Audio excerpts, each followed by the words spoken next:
ለንጉሥ ሴዴቅያስ የተሰጠ ምላሽ።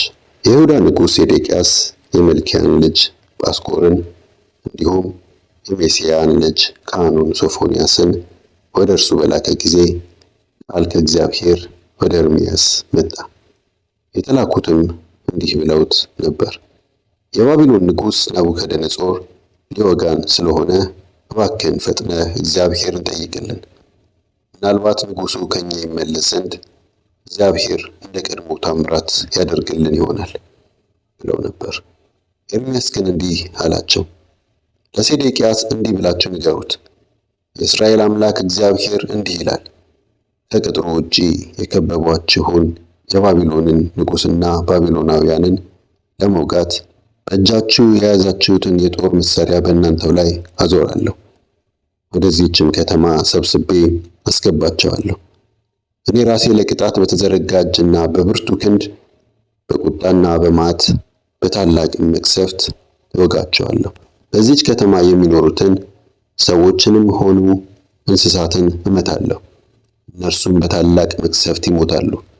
ከዚያ በኋላ ይላል እግዚአብሔር፣ የይሁዳን ንጉሥ ሴዴቅያስንና መኳንንቱን ከመቅሰፍት ከሰይፍና ከራብ የተረፈውንም ሕዝብ ለባቢሎን ንጉሥ ለናቡከደነጾርና ሕይወታቸውን ለማጥፋት ለሚሹ ጠላቶቻቸው አሳልፌ እሰጣለሁ።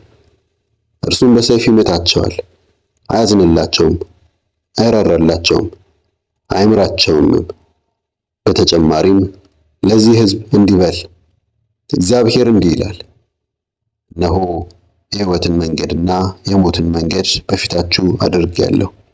በዚህች ከተማ የሚቆይ ሁሉ በሰይፍ በራብና በመቅሰፍት ይሞታል። ወጥቶ ለከበቧቸው ባቢሎናውያን እጁን የሚሰጥ ግን ነፍሱን ያተርፋል፣ በሕይወትም ይኖራል።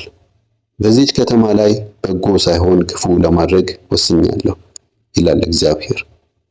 ለባቢሎን ንጉሥ ትሰጣላችሁ፣ እርሱም በእሳት ያጠፋታል።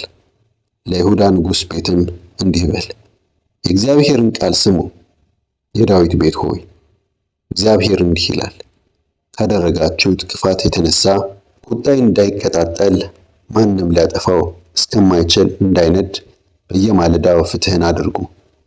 የተበዘበዘውን ሰው ከጨቋኙ እጅ አድኑት። ከሸለቆ በላይ በድንጋያማው አምባ ላይ የምትኖሪ ሆይ እኔ ባንቺ ላይ ወጥቻለሁ ይላል እግዚአብሔር። ማን በእኛ ላይ ይወጣል? ማንስ ወደ መኖሪያችን ደፍሮ ይገባል? የምትሉ ሆይ እንደ ሥራችሁ መጠን እቀጣቸዋለሁ ይላል እግዚአብሔር። በዱርዋም እሳት እለኩሳለሁ፣ በዙሪያዋ ያለውንም ሁሉ ይበላል።